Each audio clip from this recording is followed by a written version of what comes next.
నమస్తే ఎస్బీవీ న్యూస్ కి స్వాగతం. నా పేరు పద్మజ. ముందుగా హెడ్లైన్స్. వాహనదారులు ట్రాఫిక్ నిబంధనలు ఖచ్చితంగా పాటించాలి. అవగాహన ర్యాలీని ప్రారంభించిన జిల్లా మంత్రి గంట. ఎంసెట్ కౌన్సిలింగ్ నిర్వహించాలంటూ మంత్రి గంటా ఇంటిని ముట్టడించిన విద్యార్థులు. పరిస్థితి ఉద్రిక్తంగా మారడంతో ఆందోళనకారులను అరెస్ట్ చేసిన పోలీసులు. మధురవాడ సర్వే నంబర్ 27లో ఆక్రమణలను తొలగించిన రెవెన్యూ సిబ్బంది. ప్రభుత్వ స్థలాలు కబ్జా చేస్తే కఠిన చర్యలు తప్పవని హెచ్చరిక.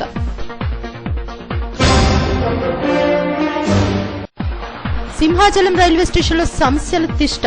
కనీస వసతులు లేక అవస్థలు పడుతున్న ప్రయాణికులు. ఎంసెట్ కౌన్సిలింగ్ నిర్వహించనందుకు నిరసనగా విశాఖలోని మంత్రి గంటా శ్రీనివాసరావు ఇంటిని విద్యార్థులు ముట్టడించారు. ఏబీవీపీ ఆధ్వర్యంలో జరిగిన ఈ ముట్టడి ఉద్రిక్తతకు దారితీసింది. మంత్రి ఇంటి గేటు ఎక్కి లోపలికి ప్రవేశించేందుకు ప్రయత్నించడంతో ఉద్రిక్తత నెలకొంది. దీంతో పోలీసులు రంగప్రవేశం చేసి పరిస్థితిని చక్కదిద్దే యత్నం చేశారు. అయినా వినకపోవడంతో ఆందోళనకారులను అరెస్ట్ చేసి పోలీస్ స్టేషన్ కు తరలించారు.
జూలైలో కౌన్సిలింగ్ ప్రక్రియ పూర్తి చేసి ఆగస్టులో తరగతి నిర్వహించాలనే సుప్రీంకోర్టు ఆదేశాలను ఆంధ్రప్రదేశ్ తెలంగాణ రాష్ట్ర ప్రభుత్వాలు ఏమాత్రం ఖాతరు చేయకోకుండా ఇప్పటి వరకు కౌన్సిలింగ్ ప్రక్రియ మొదలు పెట్టకపోవడాన్ని అఖిల భారతీయ విద్యార్థి పరిషత్ ఏబీవీపీ తీవ్రంగా ఖండిస్తుంది. మన రాష్ట్రంలో ఇన్ని వందల కాలేజీలు పెట్టుకుని ఇప్పటి వరకు కౌన్సిలింగ్ నిర్వహించకుండా నిర్లక్ష్యం వహించడాన్ని ఏబీవీపీ ఖండిస్తుంది.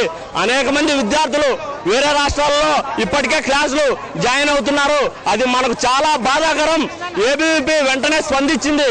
మొన్న రాష్ట్రంలోని అన్ని జిల్లాలలో కలెక్టరేట్ల వద్ద ధర్నా నిర్వహించడం జరిగింది. అయినా కూడా ప్రభుత్వం నుండి ఎటువంటి స్పందన రాలేదు.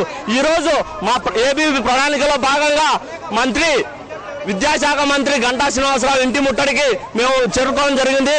ఈ ఉద్యమాన్ని తీవ్రతరం చేస్తాం. వెంటనే కేంద్ర ప్రభుత్వం కూడా మన రాష్ట్ర ప్రభుత్వాలపై చర్యలు తీసుకొని తెలుగు విద్యార్థులందరికీ ఫీజు రింబర్స్మెంట్ అందే విధంగా చర్యలు తీసుకోవాలని ఏబీవీ డిమాండ్ చేస్తుంది. ఏంటంటే ఇంకో దానికి వెళ్ళరు కదా, అది రాకపోతే ఇంట్లో కూర్చొని ఏం చేస్తారు, అది ఆడించి ఇంకా మైండ్ పాడైపోతుంది వాళ్ళది. అందుకే వస్తే ఏదో ఒక దాంట్లో జాయిన్ అవ్వడానికి వాళ్ళకి ఇది ఉంటుందని. కౌన్సిలింగ్ జరపాలి కౌన్సిలింగ్, లేకపోతే చాలా ఇబ్బంది పడుతున్నారు స్టూడెంట్స్.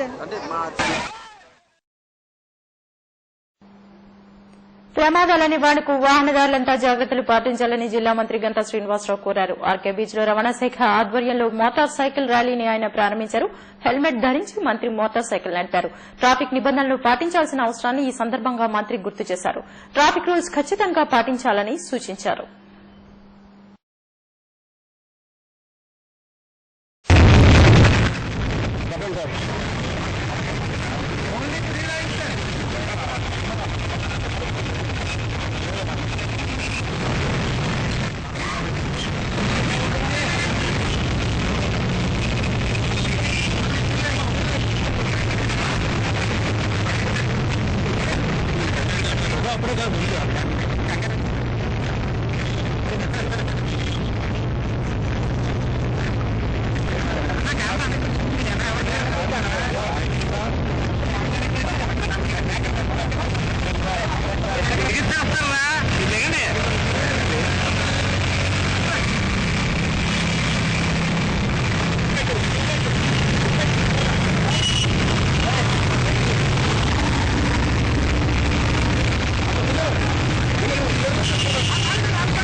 పెరగడంతో ఆటోమేటిక్గా వెహికల్ మూవ్మెంట్ కూడా ఎక్కువ అవుతా ఉంది.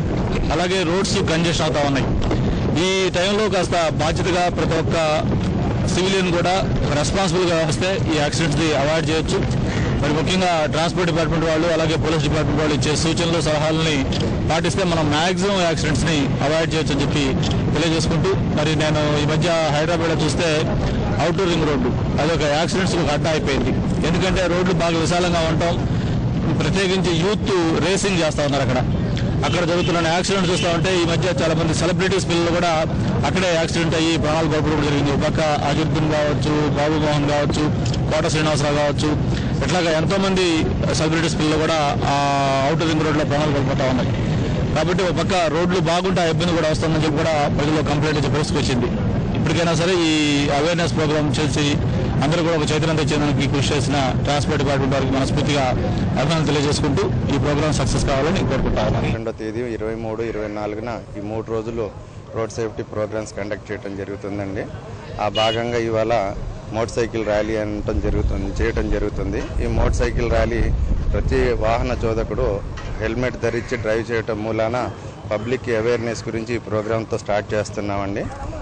ఇది రోడ్ సేఫ్టీ దృష్ట్యానే చేయటం జరుగుతుంది. ప్రతి ఒక్క మోటార్ సైకిల్ వాహనదారుడు హెల్మెట్ ధరించి మోటార్ సైకిల్ నడపాలి అనేది గాజువాక హౌస్ కమిటీ పరిధిలోని భూముల రిజిస్ట్రేషన్లపై ఆంక్షలు విధించడంతో ఈ ప్రాంత ప్రజలు తీవ్ర ఆందోళన చెందుతున్నారు. సుమారు 900 ఎకరాల భూమిపై 1998 నుండి ఆంక్షలు నెలకొన్నాయి. అయితే 2008లో జీవో నంబర్ 44 ద్వారా 2004 మందికి క్రమబద్దీకరించి పట్టాలు ఇచ్చారు. ఇంకా 3000కు పైగా దరఖాస్తులు పెండింగ్ లో ఉన్నాయి. ఇటీవల రెవెన్యూ అధికారులు తీసుకున్న నిర్ణయంతో పెండింగ్ రిజిస్ట్రేషన్లు నిలిచిపోయాయి. అంతేకాకుండా నిర్మాణాలకు ఇంటి పన్నులు, విద్యుత్ కనెక్షన్లు తొలగిస్తుండటంతో ప్రజలు తీవ్ర ఇబ్బందులు ఎదుర్కొనాల్సి వస్తోంది. ఆంక్షలను తక్షణమే ఎత్తివేయాలని, పెండింగ్ రిజిస్ట్రేషన్లు కొనసాగించాలని జిల్లా పౌర హక్కుల సంఘం అధ్యకులు టి శ్రీరామూర్తి కోరారు.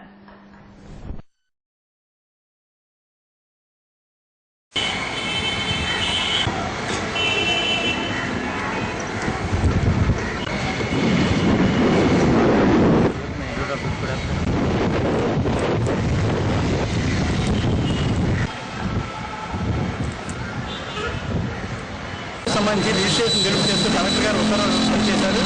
ఇది అప్రజాస్వామ్యం. ఆ ఉత్తర్వులు వెంటనే ఆయన విత్డ్రా చేసుకోవాలని కోరుతున్నాం. ఎందుకంటే ఆల్రెడీ నిర్మాణాలు జరుగుతున్నాయి, అమ్మకాలు కొనుగోళ్లు జరుగుతున్నాయి. తక్షణమే అవన్నీ నిలుపు చేయాలని చెప్పి ఉత్తర్వులు జారీ చేయడం, రిజిస్ట్రేషన్ ఆగిపోవడం వల్ల ప్రభుత్వానికి ఆదాయం పోవడంతో పాటు ఈ గృహ యజమానులు వాళ్ళు అమ్మకాలు కొనుగోలు లేకపోవడంతో వాళ్ళ పర్సనల్ సమస్యలు ఏవి పరిష్కరించలేకుండా ఉన్నారు.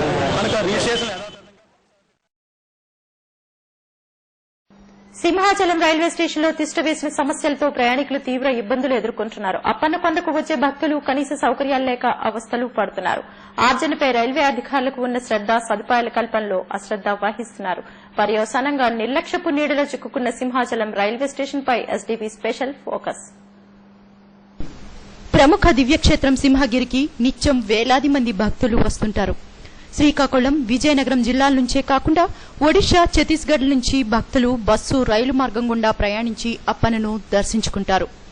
రోజురోజుకు భక్తుల రద్దీ పెరగడంతో వారి సౌకర్యార్థం సింహాచలానికి దగ్గరలో రైల్వే స్టేషన్ను ఏర్పాటు చేశారు. దీంతో అప్పన్న భక్తులతో పాటు స్థానికులు హర్షం వ్యక్తం చేశారు. రైల్వే స్టేషన్ అయితే ఏర్పాటు చేశారు కానీ దాంట్లో కనీస సౌకర్యాలు కల్పించాలన్న సంగతే అధికారులు మరిచారు. దీంతో సుదూర ప్రాంతాల నుంచి ఇక్కడికి వచ్చే భక్తులు అష్టకష్టాలు పడుతున్నారు. కనీస అవసరాలైన మరుగుదొడ్లు, విశ్రాంతి గదులు లేకపోవడం రైల్వే అధికారుల నిర్లక్ష్యానికి అద్దం పడుతోంది. దీనికి తోడు ప్రయాణికులకు తగినట్లుగా టికెట్ కౌంటర్లు లేకపోవడంతో గంటల కొద్దీ క్యూ లైన్లో వేచి ఉండాల్సిన పరిస్థితి. నేను ఇక్కడ ప్యాసింజర్గా మీకు అందరికీ తెలియజేసిన విధంగా ఇక్కడ వచ్చే ప్యాసింజర్లకి వ్యక్తిగత మరుగుదొడ్లు లేక ప్యాసింజర్లు చాలామంది ఇబ్బంది పడుతున్నారు. అలాగే ఫుట్ఓవర్ బ్రిడ్జి లేకపోవడం వల్ల అటు గ్రామాల నుంచి వచ్చేవాళ్ళు, ఇటు మరి ప్రయాణికులు కూడా చాలా ఇబ్బంది పడి ఆ బ్రిడ్జి ఎన్నోసార్లు మనం ఈ అధికారులకు తెలియజేసినా సరే ఆ బ్రిడ్జిని ఇంప్రూవ్మెంట్ చేయలేదు. అలాగే ఇటీవల మరి మంచినీళ్ళ సమస్య కూడా చాలామంది ప్లాట్ఫారం మీద ప్యాసింజర్లకి మంచినీళ్ళు లేక చాలా ఇబ్బందులు పడుతున్నారు. అలాగే ఇక్కడ ఎటు చూసుకున్నా ఈ గోపాలపట్నం చుట్టుపక్కల గ్రామాలకు అన్నింటికి పెద్ద స్టేషన్, ఇటు సింహాద్రప్పన్న దర్శనంకి వెళ్ళే భక్తులు కూడా చాలా ఇబ్బందులు పడుతున్నారు. అంటే ఇక్కడ ఉన్న ఇంత ట్రాఫిక్ ఇబ్బందులు కనీసం రైల్వే అధికారులు ఏ రోజు కూడా దీని మీద ఒక శ్రద్ధ తీసుకొని ఎప్పుడు ఇక్కడ ఒక అనుకూలంగా ప్యాసింజర్లకు అనుకూలంగా ఏది చేపట్టలేదు. సంవత్సరం బట్టి జనాలు వచ్చి కనీసం మరుగుదొడ్లు లేక, ప్లేస్ లేక ఈ రోడ్ల మీద వర్షంలో బాధపడుతున్నారు. ఎక్కడ పలాస, నిషాపూర్, అలాగే శ్రీకాకుళం నుండి వచ్చి జనాలు రోడ్ల మీద పడి ఈ దోమలు, ఈగలతో, జబ్బులతో బాధపడుతున్నారు. రైల్వే సిబ్బంది అనేక విషయాలు పరిచయం చేయన వాళ్ళు స్పందించట్లేదు. ఈ సింహాచలంకి వస్తున్న వాళ్ళందరికీ ముఖ్యంగా ఏ సౌకర్యాలు లేవు. బాత్రూమ్స్ కానీ, ఇంకా బ్రిడ్జ్ మీద నుంచి ఒకే బ్రిడ్జ్ ఉండడం వల్ల వాళ్ళకి కావాల్సిన సదుపాయాలు ఏమి ఉండట్లేదు. అందుకే మంచినీటి సదుపాయం కూడా ఇక్కడ సరిగ్గా అందుబాటులో లేదు. ఇంకా అలాగే బ్రిడ్జ్ మీద నుంచి రావడానికి ప్లస్ అదే ఒక దారి అయిపోవడం వల్ల చాలా కష్టంగా ఉంది. ఇప్పటికైనా ఉన్నతాధికారులు స్పందించి స్టేషన్లో అవసరమైన సదుపాయాలు కల్పించడంతో పాటు రిజర్వేషన్ కౌంటర్లు పెంచాలని ప్రయాణికులు కోరుతున్నారు. మధురవాడ సర్వే నంబర్ 27లో ఆక్రమణలపై రెవెన్యూ అధికారులు కొరడా జలిపించారు. రూరల్ తహసీల్దార్ ఆదేశాల మేరకు వీఆర్ఓ నూకరాజు ఆధ్వర్యంలో శివశక్తి నగర్లోని ప్రభుత్వ భూముల్లో వేసిన పాకలను రెవెన్యూ సిబ్బంది తొలగించారు. ప్రభుత్వ స్థలాల్లో అక్రమ నిర్మాణాలు చేపడితే కఠిన చర్యలు తప్పవని హెచ్చరించారు. ఆక్రమణలు జరిగితే తమ దృష్టికి తేవాలని కోరారు.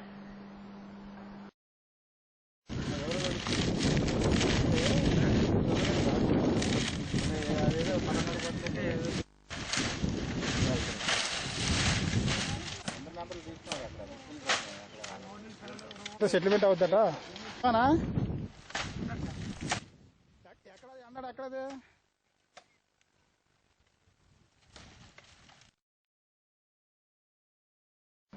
విద్యా వ్యవస్థలో వినూత్న మార్పులకు నాంది పలకనున్నట్లు విద్యా మానవ వనరుల శాఖ మంత్రి గంటా శ్రీనివాసరావు చెప్పారు. జ్ఞానాపురంలోని సెయింట్ జోసెఫ్ మహిళా పాఠశాల 56వ వార్షికోత్సవ వేడుకల్లో ఆయన ముఖ్య అతిథిగా పాల్గొన్నారు.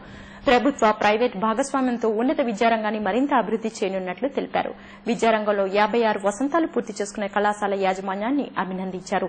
క్రమశిక్షణతో ఉన్నత విలువలు కలిగిన విద్య అందిస్తూ మరింత అభివృద్ది సాధించాలని ఆకాంక్షించారు. ఈ సందర్భంగా కళాశాల ప్రాంగణంలో ఏర్పాటు చేసిన సౌర విద్యుత్ వ్యవస్థను ఆయన ప్రారంభించారు. మౌలిక వసతుల కల్పనలో ప్రభుత్వంపై ఆధారపడకుండా ప్రత్యామ్నాయ మార్గాలను ఎంచుకోవాలన్నారు. కళాశాల యాజమాన్యం, సిబ్బంది కార్యక్రమంలో పాల్గొన్నారు.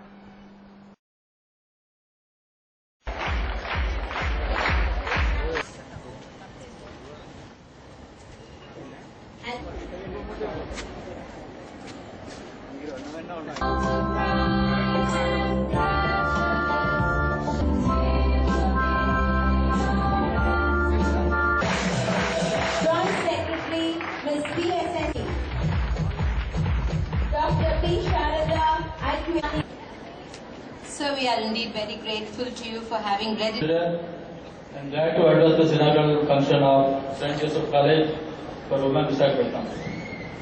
It is my first inaugural college function in Visakhapatnam, being a minister for HRD.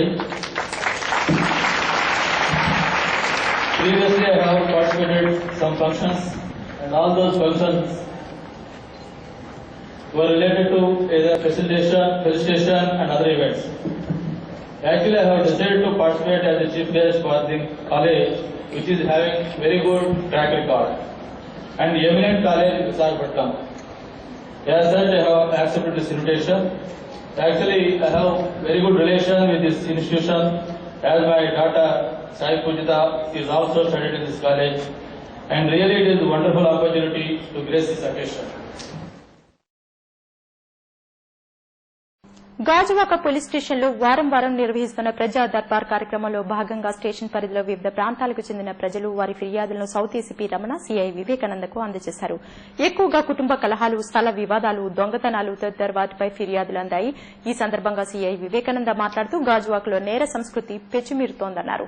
నేర నియంత్రణ కోసం ప్రత్యేక బృందాలు నియమించామని తెలిపారు. ఇళ్లు అద్దెకిచ్చే ముందు అవతలి వ్యక్తుల వివరాలన్నీ తెలుసుకున్నాకనే ఇవ్వాలన్నారు. అపరిచిత వ్యక్తులు సంచరిస్తే వెంటనే తమకు సమాచారం అందించాలని విజ్ఞప్తి చేశారు.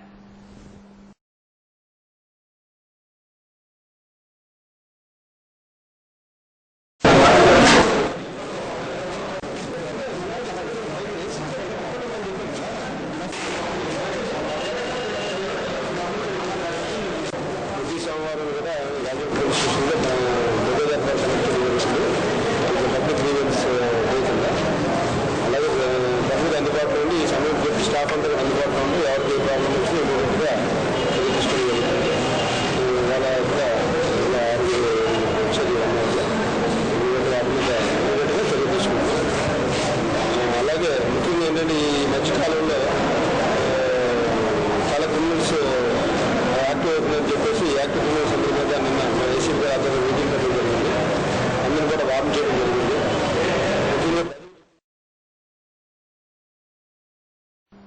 ఎన్నికలకు ముందు ఇచ్చిన హామీల అమలుకు తెలుగుదేశం ప్రభుత్వం కట్టుబడి ఉందని ఎమ్మెల్యే వాసుపల్లి గణేష్ కుమార్ అన్నారు. 26వ వార్డు టీడీపీ అధ్యకులు బుచ్చారామరెడ్డి అధ్యక్షతన కార్యక్రమంలో స్థానిక టీడీపీ నాయకులు కార్యకర్తలు ఎమ్మెల్యేను ఘనంగా సత్కరించారు.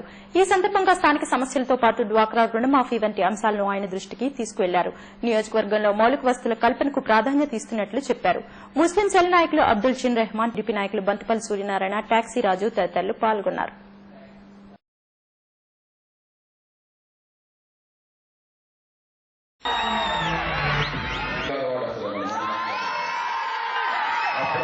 ఊహించుకొని కార్యక్రమం చేస్తామంట.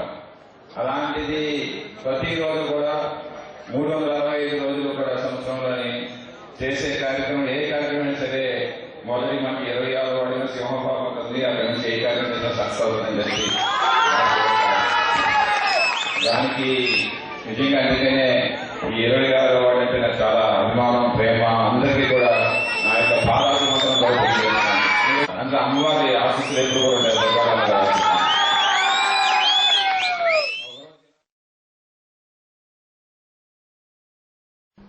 జీవీఎంసీ 61వ వార్డు పరిధిలోని పలు కాలనీల్లో నివాసముంటున్న చాలా ఇళ్లకు నేటికి ఇంటి పన్నులు వేయకపోవడంతో అనేక ఇబ్బందులు పడుతున్నామంటూ స్థానిక టీడీపీ నాయకులు కన్నం కనకారావు ఆధ్వర్యంలో జోనల్ కార్యాలయం ఎదుట ధర్నా నిర్వహించారు. ఇంటి పన్ను లేక కొళాయి కనెక్షన్లు, విద్యుత్ మీటర్లు వేయించుకోలేకపోతున్నామని వాపోతున్నారు. జోనల్ అధికారులకు అనేక మార్లు వినతులు ఇచ్చినా స్పందించలేదన్నారు. అనంతరం జెసీకి మెమరాండం సమర్పించారు.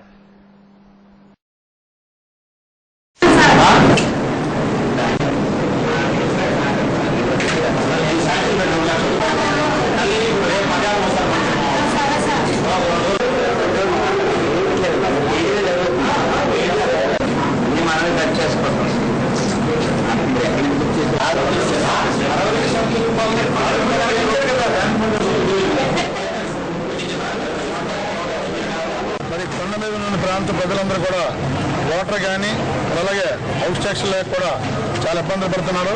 కరెంటు స్తంభాలు కానీ వారి విషయం వరకు ఈరోజు జోనల్ కమిషనర్ కావడం జరిగింది. మన వార్డు ఫ్యామిలీ ప్రెసిడెంట్లు కానీ పెద్దలు కానీ మహిళలు కానీ రావడం జరిగింది. మరి సంవత్సరం వర్షం వస్తే మరి చాలా ఇబ్బంది పడుతున్నారు. అంటే కొండల మీద ఉన్న వాళ్ళకి మరి ముఖ్యంగా వాటర్కి లైన్ వేసి కూడా పైప్ లైన్ వేసి కూడా మన వాటర్ లైన్ ప్రారంభించడం వల్ల ప్రజలందరూ కూడా ఇబ్బంది పడుతున్నారు. మరి తక్షణమే ఆ వాటర్ లైన్ ని ప్రారంభించి ప్రతి ఇంటి కూడా అందరూ కలెక్షన్లు ఆల్రెడీ 300 కలెక్షన్లు కట్టున్నాయి. పరిశ్రమలు వెదజల్లుతున్న కాలుష్యంతో జనజీవనం పెను సవాలుగా మారింది. కాలుష్యం రోజు రోజుకు పెరుగుతూ పర్యావరణాన్ని దెబ్బతీస్తోంది. ఈ నేపథ్యంలో కాలుష్య నివారణకు ప్రజల్ని చైతన్యం తెచ్చేందుకు A2Z సేవా సంస్థ శ్రీకారం చుట్టింది. విరివిగా మొక్కలు నాటి పర్యావరణ పరిరక్షణకు పాటుపడే వారిలో ఒకరిని ఎంపిక చేసి ₹1,00,000 పారితోషికం ఇవ్వనున్నట్లు ట్రస్ట్ ప్రతినిధులు దేశెట్టి అచ్యుతరామయ్య, దుర్గాప్రసాదులు తెలిపారు. వచ్చే ఏడాది ఆగస్టు 15 నుంచి కార్యక్రమాన్ని ప్రారంభిస్తామని చెప్పారు. ప్లాన్ చేసాం మేము. అయితే వైజాగ్ సిటీలో ఇప్పుడు ఆల్రెడీ రకరకాల కంపెనీలు వచ్చేసి మనకి ఫ్యూచర్ దెబ్బతినేటట్టు ఉంది. ఇక్కడ వైజాగ్లో ఉండాలా వెళ్ళిపోవాలా అనే పరిస్థితి కూడా నెలకొలేదో ఉంది. కాబట్టి మేము మా ఆలోచన ఏంటంటే ఎవరైతే ఎక్కువగా మొక్కలు పెంచారో వాళ్ళకి ప్రతి సంవత్సరం ₹1,00,000 గిఫ్ట్గా ఇవ్వడానికి మేము నిర్ణయించుకున్నాం. అది కూడా మన విశాఖ కలెక్టర్ గారి చేతుల మీదుగా ఇవ్వడానికి మేము రెడీ అయ్యాము. అది ఇప్పుడు ఆల్రెడీ ఆగస్టు 15 దగ్గర పడిపోతుంది కాబట్టి నెక్స్ట్ ఆగస్టు 15కి మేము ఇవ్వడానికి రెడీగా ఉన్నాం. నెక్స్ట్ మా ట్రస్ట్లో ఎన్ఆర్ఐలు కూడా రెడీగా ఉన్నారు. వాళ్ళు కూడా ఈ అమౌంట్లో కొంత ఇన్వాల్వ్ అవుతున్నారు. ఇది కానీ మనం కంటిన్యూ అయ్యి ప్రజలందరూ మాకు సపోర్ట్ చేసి జీవీఎంసీ 44వ వార్డులో 416 వృద్ధాప్య వికలాంగుల పెన్షన్లు అధికారులు నిలిపివేశారు. వార్డులో నిర్వహించిన మొక్కలు నాటే కార్యక్రమానికి వచ్చిన ఎమ్మెల్యే వాసుపల్లి దృష్టికి స్థానిక టీడీపీ నాయకులు ఈరోతి చిన్నకుమార్ తీసుకువెళ్లారు. పెన్షన్ కోసం వెళ్తే వేలిముద్రలు మ్యాచ్ కాకపోవడంతో సంబంధిత సిబ్బంది లబ్దిదారులకు మొండిచేయి చూపిస్తున్నట్లు తెలిపారు.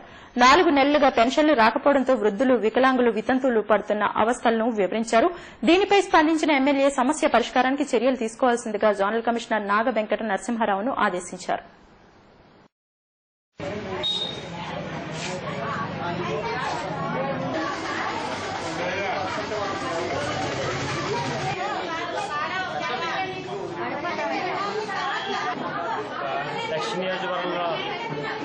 కావాల్సిన ఎమ్మెల్యే రావడం మాకు చాలా సంతోషంగా ఉంది.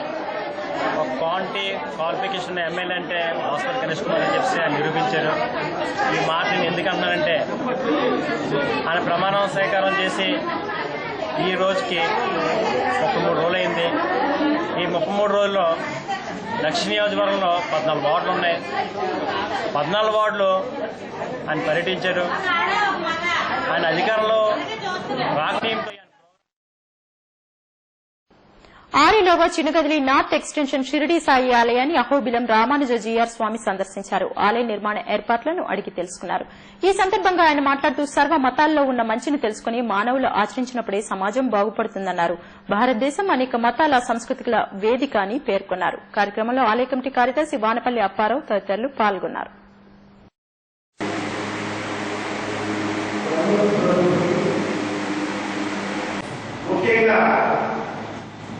ఇక్కడ ఈరోజు ఈ కార్యక్రమాన్ని స్వామి గారు రావడానికి భక్తుల ఆలయానికి మహానుభావులు రావడమే మనకి ఈరోజు ఈ కార్యక్రమాన్ని స్వామి గారు రావడానికి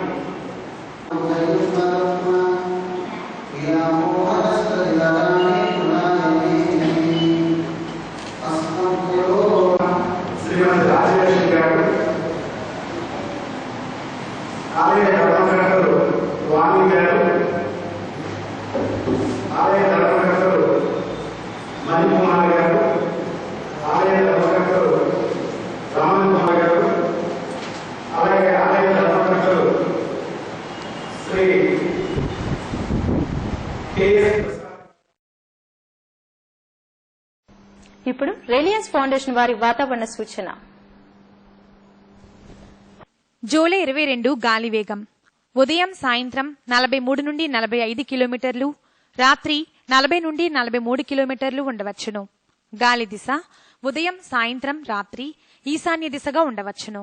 అలల ఎత్తు ఉదయం సాయంత్రం 7 నుండి 8 అడుగులు, రాత్రి 5 నుండి 6 అడుగులు ఉండవచ్చును. ఆకాశం ఉదయం సాయంత్రం రాత్రి మేఘావృతమై ఉండవచ్చును. మత్స్యకారులకు ఇన్కాయిస్ మరియు రిలయన్స్ ఫౌండేషన్ వారి సమాచారం. రాగల 48 గంటలలో తీర ప్రాంతంలో అలల ఎత్తు మరియు గాలి వేగం అధికంగా ఉండే అవకాశం ఉంది. కావున మత్స్యకారులు జాగ్రత్త వహించవలసిందిగా కోరడమైనది. ఇప్పుడు హెడ్లైన్స్ మరోసారి. వాహనదారులు ట్రాఫిక్ నిబంధనలు ఖచ్చితంగా పాటించాలి. అవగాహన ర్యాలీని ప్రారంభించిన జిల్లా మంత్రి గంట. ఎంసెట్ కౌన్సిలింగ్ నిర్వహించాలంటూ మంత్రి గంటా ఇంటిని ముట్టడించిన విద్యార్థులు. పరిస్థితి ఉద్రిక్తంగా మారడంతో ఆందోళనకారులను అరెస్ట్ చేసిన పోలీసులు. మధురవాడ సర్వే నంబర్ 27లో ఆక్రమణలను తొలగించిన రెవెన్యూ సిబ్బంది. ప్రభుత్వ స్థలాలు కబ్జా చేస్తే కఠిన చర్యలు తప్పవని హెచ్చరిక.